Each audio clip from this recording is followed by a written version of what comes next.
오늘부터 뜨거운 여름이 시작되는 우리 7월 첫 주인데요. 이 뜨거운 여름 7월 8을 어떤 말씀으로 우리 공동체와 함께 은혜를 나눌까라는 좀 고민을 하다가 이 산상수훈에 특별히 나오는 이 팔복을 우리 함께 이 여름 동안 함께 은혜를 나누고자 합니다. 이 팔복을 성경에서 읽을 때마다 참 아름다운 말씀이라는 생각이 들어요. 저도 이번에 휴가 다녀왔습니다만은 산속에서 아름다운 장소를 가면 저도 모르게 카메라를 꺼내서 찍는 그런 저의 모습을 저도 또한 발견하게 됐는데요. 아마 무엇인가가 찍는 카메라가 옆에 있다면 이 산상수훈을 읽다가 보면 참 많은 부분을 찍고 싶은 마음, 그래서 일상을 살아가다가 때로는 내가 찍은 아름다운 사진을 꺼내보는 것처럼 그렇게 아름다운 말씀 한 구절 한 구절 꺼내어서 보고 싶은 그런 마음을 주기도 하는 것이 바로 이 산상수훈입니다. 그리고 특별히 오늘 우리가 함께 은혜를 나눌 오늘부터 시작될 팔복입니다. 그런데 여러분, 이 팔복을 천천히 읽어보시면 읽기에는 너무 좋은 것 같아요. 어느 부분을 읽어도 카메라를 끄집어내서 찍고 싶은 마음이 들 정도로 참 아름다운 구절들이 많이 나옵니다만, 그러나 이 말씀을 내 삶으로 한번 살아보고자 하는 마음을 가지신다면 이 산상수훈에 나오는 이 팔복만큼 부담이 되는 말씀도 없습니다. 실제로 이 팔복에 나오는 이 예수님이 이야기하는 이 가치들을 하나하나씩 읽다 보면 실제로 우리가 살아가고 있는 이 세상의 가치와는 너무나 동떨어진, 너무나 이상적으로 들리는, 너무나 현실적이지 않는 말씀으로 큰 부담으로 다가오기도 하는 것이 바로 이 팔복입니다. 그래서 어떤 분이 이 팔복을 현실적으로 좀 고쳐본 분이 계시더라고요. 제가 어떤 책을 읽다가 이 팔복을 현실적으로 고친 이 내용을 읽고 제가 참 무릎을 친 기억이 나서 제가 이 부분을 한번 좀 같이 읽어보기를 원하는데요. J.B. 필립스라는 분이 계십니다. 이분은 영국의 성경 번역가인데요. 1906년에 태어나신 분이십니다. 우리보다는 훨씬 일찍 태어나신 분이시지만 그 시대의 가치대로 너무나 이 팔복이 현실과는 멀게 느껴져서 이분이 현실에 맞는 팔복이라는 제목으로 이 내용을 한번 바꾸어 봤는데요. 제가 한번 읽어드리겠습니다. 약삭 빠른 자는 복이 있나니 저희가 이 세상에서 지위가 오를 것이요. 무정한 자는 복이 있나니 저희는 상처를 받지 않을 것이요. 불평하는 자는 복이 있나니 저희는 마침내 제 멋대로 갈 것이요. 환락에 빠진 자는 복이 있나니 저희는 죄를 갖고 고민하지 않아도 좋을 것이요. 노예를 가진 자는 복이 있나니 저희가 그 노예들이 수고한 대가를 누릴 것이요. 유식한 자는 복이 있나니 저희가 어떻게 처신하는지 알 것이요. 말썽을 일으키는 자는 복이 있나니 저희를 사람들이 알아줄 것이다. 이분은 이렇게 성경에 나오는, 오늘 본문에 나오는 팔복을 현실적으로 맞게 한번 고쳐본 내용입니다. 이분은 앞에서 말씀드린 대로 1906년에 태어나신 분이시지만 이 시대 21세기 가치와 비교해봐도 그렇게 이질감이 느껴지지는 않는 가치인 것 같습니다. 지금 21세기에도 약삭 빠르지 않는다면 손해를 보는 세상이기 때문에 그렇습니다. 정이 많아서 이 사람 저 사람 필요를 살피다 보면 손해보기 딱 좋은 세상이 우리가 살아가고 있는 21세기 세상입니다. 경쟁사회이고 비교사회이다 보니까 내 인생에 대해서 불평이 넘쳐나는 시대이기도 하고요. 그리고 지금도 오늘 조금 전에 나온 거기에 쾌락이라는 단어가 나왔죠. 지금도 이 시대에도 굉장히 이기적인 감정인 쾌락이, 많은 사람들이 쾌락을 쫓아 사는 사회입니다. 사람을 존중하는 세상이라기보다도 그 시대 노예를 이용해서 이익을 얻은 것처럼 사람을 이용해서 이익을 얻고자 하는 세상이 또한 지금 우리가 살아가는 세상이고요. 성공의 법칙을 꿰뚫는 유식함이 있어야 성공할 수 있다라고 믿는 사회가 오늘 우리가 살아가고 있는 이 시대이기도 합니다. 사실 우리가 살아가는 세상은 이렇게 돌아가는 세상인데 주님은 오늘 주님을 따르는 사람들과 함께 등산을 하신 이후에 오늘 우리가 잘 알고 있는 이 팔복의 이야기를 들려주십니다. 마음이 가난한 사람은 복이 있다. 슬퍼하는 사람은 복이 있다. 온유한 사람은 복이 있다. 의에 줄이고 목마른 사람이 복이 있다. 자비한 사람이 복이 있다. 마음이 깨끗한 사람이 복이 있다. 평화를 이루는 사람이 복이 있다. 의를 위하여 박해를 받은 사람이 복이 있다라고 그 시대 기준으로 봐도 현실적으로 동떨어지는 하나님 나라의 삶의 원칙에 대해서 말씀하고 계십니다. 여러분, 이 팔복에서 참 흥미로운 단어가 하나 등장하는데요. 그 단어가 바로 복이 있다라는 단어입니다. 우리는 이 복이 있다라는 단어를 성경으로 읽으니까 그냥 감정은 별로 읽혀지지 않는 그저 복이 있다 정도 메시지를 우리가 받게 되는데요. 실제로 이 복이 있다라는 이 단어에 해당되는 헬라어를 보시면 여기에 굉장한 감동과 감탄이 들어가 있는 단어가 복이 있다라는 단어입니다. 오늘 조금 더 감정을 넣어서 오늘 우리가 읽은 5장 3절을 표현한다면 너희들의 마음이 가난하다면, 이 개역개정에는 심령이 가난하면으로 되어 있죠. 너희들의 마음이 가난하다면, 심령이 가난하다면 너무너무 좋겠다. 그게 진짜 행복한 사람이야. 그게 진짜 행복한 사람이야. 만약에 너희가 정말 마음이 가난한 사람이라면, 내가 봐도 너무너무 좋겠다 정도의 뉘앙스가 바로 복이 있나니라는 말씀입니다. 그런데 여러분, 오늘 이 복이 있나니라는 단어가 주는 뉘앙스처럼 실제 저와 여러분들이 이 팔복의 말씀을 읽을 때마다 실제로 감동이 오고 감탄이 오시는 분들이 혹시 여기에 계십니까? 저는 그렇지 않은 것 같아요. 저는 팔복을 대할 때마다 굉장한 부담이 옵니다. 무겁게 느껴집니다. 어떻게 보면 도저히 실천할 수 없는 진리처럼 느껴지기도 합니다. 왜냐하면 주님께서 말씀하신 이 팔복은 우리의 본성과는 맞지 않기 때문에 그렇습니다. 우리가 잘 알고 있는 구구단처럼 주님이 가르치시는 진리가 언제든지 쉽게 써먹을 수 있는 진리라면 여러분 얼마나 좋겠습니까? 그러나 주님이 가르쳐 주신 진리는 이 팔복뿐만 아니라 대부분 주님이 가르쳐 주신 진리는 무거워요. 부담이 됩니다. 현실이 돌아가는 방식과는 정반대의 방식입니다. 그러나 여러분, 이 부담스러운 진리, 무거운 진리, 피하고 싶은 진리가 내 삶의 한 자락에 완벽하지는 않더라도 조금씩 이 부담스러운 진리가 내 삶 안에 스며들기 시작할 때 이 세상 어떤 것도 줄 수 없는 진리가 주는 자유를 누릴 수 있는 것이, 소유할 수 있는 것이, 여러분, 그것이 주님이 우리에게 가르쳐 주시는 진리입니다. 그게 진리의 힘입니다. 진검승부라는 말 아시죠? 진짜 칼을 가지고 싸우는 것을 진검이라고 합니다. 그냥 가짜 칼, 플라스틱 칼, 나무 칼을 가지고 싸워서는 조금 다칠 수는 있어도 죽지는 않을 수 있는 것이 여러분 가짜 칼을 가지고 싸울 때고요. 그러나 진검승부는 달라요. 진짜 칼을 가지고 서로 싸우는 것이기 때문에 잘못하면 죽을 수도 있는 것이 진검승부입니다. 이제 뜨거운 여름이 시작되는데요. 여러분 잘 아시는 대로 제가 몇 번 이야기해서 여러분 잘 아시는 대로 어차피 7, 8월은 가장 뜨거운 여름이고 어차피 이 본당 안에는 에어컨이 없거든요. 없습니다. 그래서 진리와 진검승부하기에 딱 좋은 상황과 환경이 바로 이 7, 8월인 것 같습니다.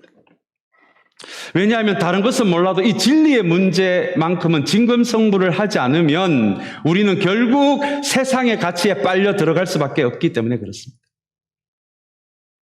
그래서 여러분 딴 것은 몰라도 주님이 가르쳐 주시는 진리만큼은 대충 하시면 안 됩니다. 내 형편에 맞게 그 수준을 낮추어서 변형시켜도 안 됩니다. 다른 것은 몰라도 주님이 가르쳐 주시는 진리만큼은 이 진리만큼은 내가 반드시 붙들겠다라는 승부욕을 가지고 진검승부를 벌려야 비로소 주님의 진리가 내 삶에 스며들 수 있습니다. 예배 자리에는 오시지만 만약에 진리의 문제에 있어서 진검승부를 하지 않으신다면 예배 자리에 나오지는 않지만 결국 일상에서는 세상의 가치를 따라갈 수밖에 없는 것이 우리의 본성이기 때문에 그렇습니다. 사랑하는 여러분, 7월달, 8월달 어차피 더운 계절에 저와 여러분들이 오늘 주님께서 가르쳐 주시는 이 팔복을 가지고 한번 신앙의 진검성부를 이 여름의 기간에 한번 신나게 벌려보는 우리 모두가 되시기를 주님의 이름으로 축복합니다. 그래서 이 무더운 여름에 진리가 이야기하는 진짜 진리의 한 자락이라도 맛볼 수 있는, 여러분 그거 아십니까? 한번 맛본 진리는 우리의 인생에서 사라지지가 않습니다. 이게 어려워서 그렇지 한번 맛보고 한번 경험된 진리는 우리의 영혼 속에 영원히 남는 것이 또한 진리의 속성이거든요. 그래서 올여름 우리 다시 한번 이 산상수훈 가운데서도 팔복을 가지고 한번 제대로 한번 신앙의 진검성부를 펼쳐보는 저와 여러분들이 되시기를 간절히 소망합니다. 또 한 가지 오늘 이 팔복에 이야기하는 이 첫 시간에 우리가 기억할 것이 하나 있습니다. 이 팔복은 주님이 우리가 크리스찬으로서 이 세상에서 꼭 지키면서 살아가라라고 하는 그런 단순한 도덕 같은 이야기가 아니라는 것입니다. 이 팔복은 앞으로 예수님을 통해서 이 세상이 어떻게 변해갈 것인지를 보여주는 아름다운 한 그림과 같은 말씀이 바로 이 팔복의 말씀입니다. 예수님이 이 세상 속에서도 시작되기를 원하셨던 것이 우리가 저 위에만 있다고 알고 있는 하나님 나라인데요. 주님이 이 세상에 오시면서 첫 일성이 우리 하나님 나라에 대한 말씀이셨잖아요. 회개하라, 하나님 나라가 이 땅에 가까이 왔다. 어쩌면 오늘부터 우리가 대할 이 팔복은 너희가 이렇게 좀 살면은 세상 사람들이 너희들을 좀 더 하나님의 사람으로 인정해 줄 거야 라고 하는 단순한 도덕적인 법칙을 이야기하시는 것이 아니라 앞으로 주님을 통해 이미 시작된 하나님 나라가, 그리고 언젠가는 이 땅에 시작된 하나님 나라와 저 위에 하나님 나라가 합쳐진다라고 여러분 요한계시록은 말하지 않습니까? 그렇다면 이 땅에서 시작된 하나님 나라가, 이 하나님 나라가 우리가 천국으로 알고 있는 그 나라이기도 합니다. 혹시 여러분 천국이 어떤 곳인지 여러분 정말 알고 싶습니까? 그렇다면 하나님 나라의 삶의 방식인, 그리고 주님이 이 땅에서 주님으로 인해 만들어져 나갈 세상이 이 하나님 나라가 어떤 나라인지를 또한 알고 싶다라면 이 산상수훈 가운데 나오는 이 팔복의 가치가 바로 그것을 우리에게 말해주고 있습니다.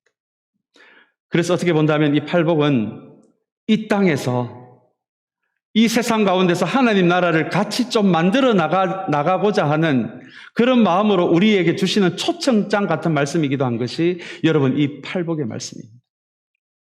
아마 오늘부터 주님이 말씀하실 이 팔복이 무엇인지 모른다면, 그리고 이것을 우리의 삶에서 단 한 번이라도 경험하지 못한다면 아마 여러분 천국에 가신다면 그 천국이 굉장히 낯선 곳이 될 수도 있을 것 같아요. 왜냐하면 지금부터 주님께서 말씀하실 이 팔복은 천국이 돌아가는 방식이거든요. 천국이 돌아가는. 다시 한번 오늘 이 말씀을 통해서 우리 이 말씀이 끝나는 8월 말쯤에는 이 땅에 하나님 나라를 같이 만들어 가자라고 하는 주님이 주시는 그 초청장 한 장씩은 우리의 손에 좀 붙들게 되는 그런 은혜도 우리 모두에게 있게 되기를 주님의 이름으로 간절히 축복합니다. 이제 오늘 본문으로 들어가서 오늘 첫 번째 주님이 주시는 이 하나님 나라가 움직이는 방식, 그리고 주님이 이 세상에서 만들어 가고자 하는 나라가 어떤 나라인지를 보여주는 첫 번째 말씀이 바로 이제 오늘 우리가 읽은 본문에서 이어지는데요. 우리 먼저 마태복음 5장 1절의 말씀을 우리 한번 같이 읽으면 좋겠습니다. 우리 마태복음 5장 1절 한번 같이 읽겠습니다. 예수께서 무리를 보시고 산에 올라가 앉으시니 제자들이 그에게 나 왔다라는 말씀으로 오늘 산상수훈이 시작이 됩니다. 도대체 이 무리가 어떤 무리일까요? 이 무리가 어떤 무리인지를 알고자 한다면 4장의 끝부분을 좀 보시면 도움이 될 것 같아요. 예수님이 공생애를 시작하시고 먼저 시작하신 것이 병자를 고치시고 귀신을 쫓는 사역을 하셨거든요. 그러자 그 시대에 정말 수많은 병자들, 병으로 인해 마음 아픈 사람들, 혹은 악한 영의 지배 안에서 악한 일을 할 수밖에 없는 사람들이 주님 주변으로 모이기를 시작했습니다.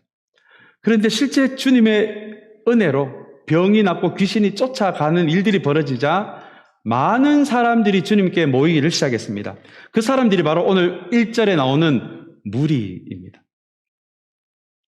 그런데 주님이 이렇게 많은 무리들이 주님께 모여들자 갑작스럽게 이 제자들을, 이 사람들, 모여든 사람들을 데리고 산에 올라가기를 시작하십니다. 여러분, 우리 산상수훈 이 산에서 가르치는 말씀이란 의미인데요. 평지에서 좀 편하게 가르치셔도 되는데 왜 주님이 이렇게 수많이 주님께로 모여드는 사람들과 함께 등산을 하셨을까요? 이렇게 힘들게 등산하지 않으셔도 가만히만 있으셔도 병에 걸린 사람들, 귀신이 들린 사람들이 지금 수없이 주님께 모여드는, 한마디로 그 시대에 그것만으로도 인기 있는 분이 될 수가 있는데 왜 이렇게 수많은 무리들이 모이기를 시작하자 주님은 갑작스럽게 산에 오르기를 시작하셨을까요? 여러분, 성경 전체가 이야기하는 정말 이 세상에 희망이 되는 사람이 어떤 사람인지 아십니까? 정말 성경이 보는 이 세상에 희망이 되는 사람이 어떤 사람인지 아십니까? 신구약 전체를 통해서 성경이 이야기하는 정말 나를 넘어서서, 나의 구원을 넘어서서 이 세상에 희망이 되는 사람은, 성경이 이야기하는 그렇게 희망이 될 수 있는 사람은 진리를 듣고 배우고 삶으로 완벽하지 않더라도 실천하기를 시작하는 사람들입니다. 요즘 말로 표현하면 그런 사람을 항체 같은 사람이라고 이렇게 우리가 표현할 수도 있을 것 같아요. 이렇게 코로나 바이러스가 점점 퍼져도 여러분, 코로나에 걸리지 않는 항체가 튼튼한 사람들이 있더라고요. 면역력이 튼튼한 사람들이 있더라고요. 어쩌면 이렇게 점점 악으로 오염되어져 가는 세상에 악이 점점 오염되는 것을 막아설 수 있는 사람들, 자연이 오염되는 것을 막아설 수 있는 사람들, 이 세상의 문화가 점점 악하게 오염되어져 가는 것을 막아설 수 있는 항체 같은 사람들을 성경은 바로 진리를 배우고 진리를 무겁게 받아들이고 진리를 이 세상에서 실천하는 일을 시작하는 사람들이라고 신구약 전체가 우리에게 이야기를 합니다. 그렇다면 주님이 왜 주님께로 모여든 이 무리들을 데리고 그냥 모여드는 사람을 고쳐주기만 하시고 귀신만 쫓아주셔도 충분히 많은 사람들이 모여드는 이 상황에서 왜 주님이 어렵게 등산을 시작하는 이유를 알 것 같아요. 병을 고쳐주시고 귀신을 쫓는 것, 이것도 주님이 하시는 너무너무 소중한 일이지만, 그러나 이 세상에 정말 희망이 되는, 이 세상이 악으로 오염되어져 가는 것을 막아설 수 있는 사람은 그 수준을 넘어서서, 주님이 주시는 기적을 체험하는 그 수준을 넘어서서 진리를 듣고 배우고 진리를 삶으로 실천하는 진리의 사람만이 그 일을 감당할 수 있기 때문에 그렇습니다. 그래서 주님은 오늘 이렇게 자기에게 모여드는 수많은 사람들이 모여드는 무리를 보시고 갑자기 등산을 하기를 시작하십니다. 왜냐하면 진리를 배우고 실천하는 일은 그저 집에 소파에 누워서 한 손에는 소다를 들고 한 손에는 리모컨을 들고 편하게 TV 보는 그런 자세로는 결코 배울 수 없는 것이 하나님의 진리이기 때문에 그렇습니다. 하나님의 진리는 적어도 주님을 따라, 그 뒤를 따라 힘들게 등산하는 그 수고가 있어야 되거든요. 아마 주님이 병을 고치고 귀신을 쫓으신다는 그 이야기를 듣고 수많이 모여든 그 사람들이 다짜고짜 그 기적을 관두고 산에 오르시는 주님의 모습을 바라보고는 주님의 뒤를 더 이상 따라가지 않는 사람도 아마 틀림없이 있었을 것입니다. 그렇다면 그 사람들은 기적의 수준에서 멈추는 신앙이 될 것입니다.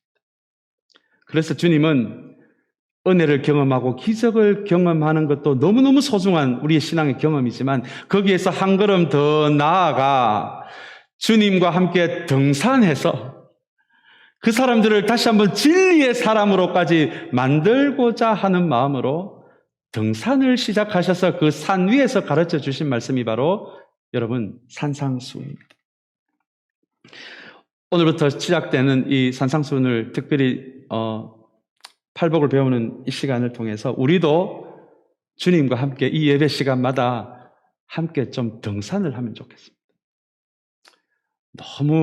너무 거창한 복장이 필요 없을 것 같아요. 등산에는 간편한 복장을 갖추시고 손에 물 한 병을 드시고요.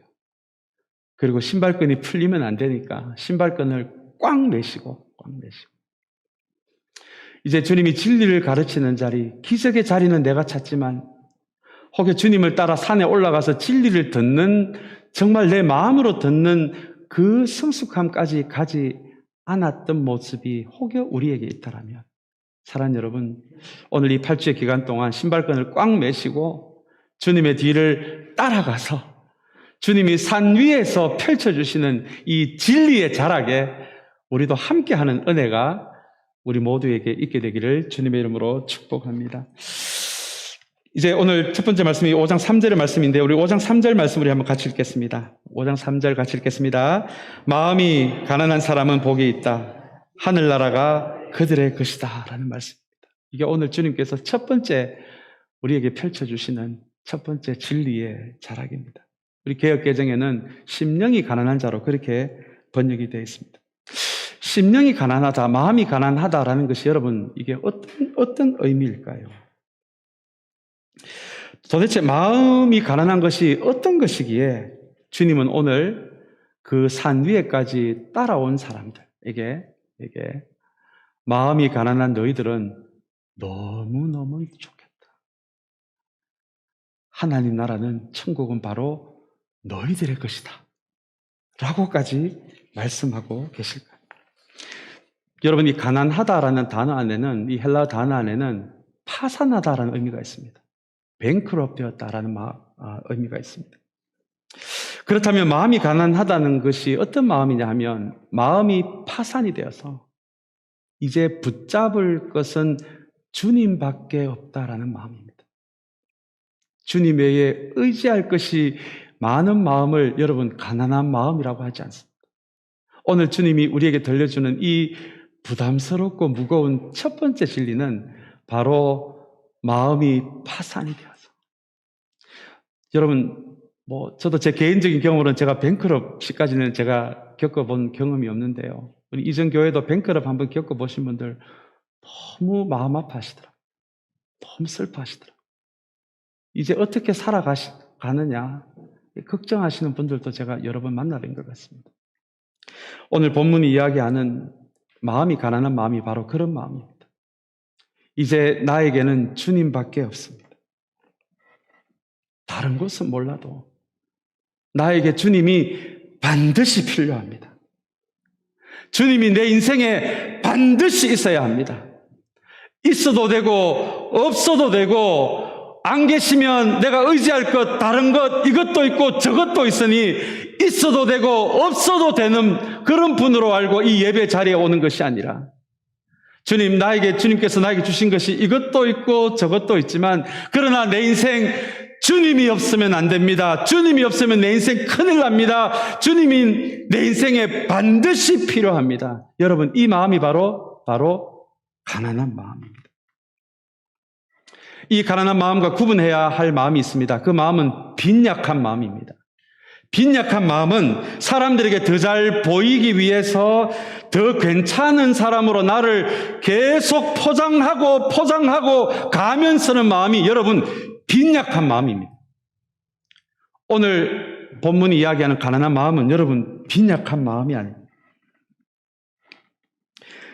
오늘 본문이 이야기하는 가난한 마음은 자신을 다른 사람과 비교해서 우월감을 가지는 마음도 아닙니다. 높아진 마음도 아닙니다. 마음이 가난한 사람은 자신의 실제 모습을 보고 다른 사람 볼 것 없이 자신의 남들이 알 수 없는 실제적인 모습을 갖고 하나님 앞에 어쩔 줄 몰라 하는 마음, 여러분, 그 마음이 바로 성경이 이야기하는 가난한 마음입니다. 누가복음 19장에는 세리의 기도가 나옵니다. 자랑할 것이 많은 바리새인은 사람들이 많이 다니는 길목에서 하나님 앞에 자신의 삶을 자랑하고 사람들 앞에 자신의 삶을 자랑하는 방식으로 기도합니다. 여러분, 이 세리의 마음이 바로 가난한 마음이 아닌 높아진 마음입니다. 자기로 가득 찬 마음입니다. 그러나 그때 당시 세금을 거두어 다니면서 얼마나 많은 사람들을 힘들게 했을까요? 그렇게 살다가 하나님 앞에 탁 앉아 있으니 그게 너무 부끄럽거든요. 자신 안에 부족함이 발견되거든요. 연약함이 발견되거든요. 부끄러운 마음이 발견되고 이기적인 마음이 발견되는 그 순간에 누가복음 19장에 의하면 세리는 차마 기도도 못하고 하나님 앞에 신음하며 가슴 치는 장면이 나옵니다. 여러분, 이 마음이 바로 가난한 마음입니다. 예수님은 놀랍게도 누가복음 19장에서 정말 하나님이 의롭게 보시는 사람은 이 바리새인이 아니라 세리라고 말씀하십니다. 정말 그 삶이 도덕적으로 완벽해서 의로운 사람이 아니라 하나님 기준에 옳은 사람은 나 자신의 부끄러움과 은밀함과 연약함을 붙들고 하나님 앞에 차마 말도 꺼내지 못하고 가슴을 칠 수밖에 없는 그 마음을 가진 사람, 그 사람을 하나님은 의롭게 보신다고 하는 것이 여러분 누가복음 19장의 말씀이기도 합니다. 여러분, 이것이 오늘 주님께서 우리에게 들려주시는 첫 번째 하나님 나라의 삶의 법칙입니다. 놀랍게도 주님은 3절을 보시면 이 가난한 마음을 가진 사람을 향해 하늘나라가 바로 그들의 것이다라고 말씀하십니다. 여러분, 이 말씀을 조금 뒤집으면 이런 말씀이 됩니다. 높아진 마음, 빈약한 마음, 우월해진 마음으로는 결코 들어갈 수 없는 나라가 바로 하나님 나라라는 의미가 되기도 합니다. 왜냐하면 하나님 나라는 약한 자가 강해지는 나라이고요. 겸손한 자가 높임을 받는 나라이고요. 나누는 자가 더 풍성해지는 나라이고요. 작은 것을 소중히 여기는 사람이 더 큰 것을 받는 나라가 하나님 나라이기 때문에 그렇습니다. 그래서 결코 높아진 마음으로는 결코 하나님 나라가 어떤 나라인지를 알 수도 없고 깨달을 수도 없는 것이 사랑하는 여러분, 그것이 바로 높아진 마음입니다. 오늘 주님은 이 3절의 말씀을 통해서 참된 신앙은 우리의 겉모습에서 시작되는 것이 아니라 다른 사람의 눈에는 보이지 않는 오직 하나님의 눈에만 보이는 우리의 마음이 가난해짐으로 참된 신앙이 시작이 되고 바로 성경이 이야기하는 하나님 나라 천국은 바로 마음이 가난한 사람들이 가는 나라라고 오늘 본문은 우리에게 이야기하고 있습니다. 마치 물이 높은 데서 낮은 곳으로 흐르듯이 하나님의 은혜는 낮은 마음, 겸손한 마음, 가난한 마음으로 흘러갈 수밖에 없는 것이 또한 이 진리의 법칙이기도 합니다. 사랑하는 여러분, 오늘 이 첫 번째 말씀을 대하면서 이 뜨거운 여름, 진리의 진검성부를 버리고자 우리 시작하는 이 7월의 첫 주입니다. 우리 다음 주 만날 때까지 사랑하는 여러분, 우리의 모든 삶의 자리에서 이 가난한 마음을 묵상하시고 혹여 나에게 높아진 마음이 있다면 하나님 앞에 다시 한번 우리의 가슴을 칠 수 있는 바로 그런 사람만이 하나님 나라에 들어갈 수 있다라고 하는 이 무거운 진리를 깊게 묵상할 뿐 아니라 이 진리가 우리 모두를 자유케 하는 그 진리의 경험을 할 수 있는 또한 이번 한 주간의 시간이 되시기를 주님의 이름으로 축복합니다. 우리 다 같이 기도하겠습니다.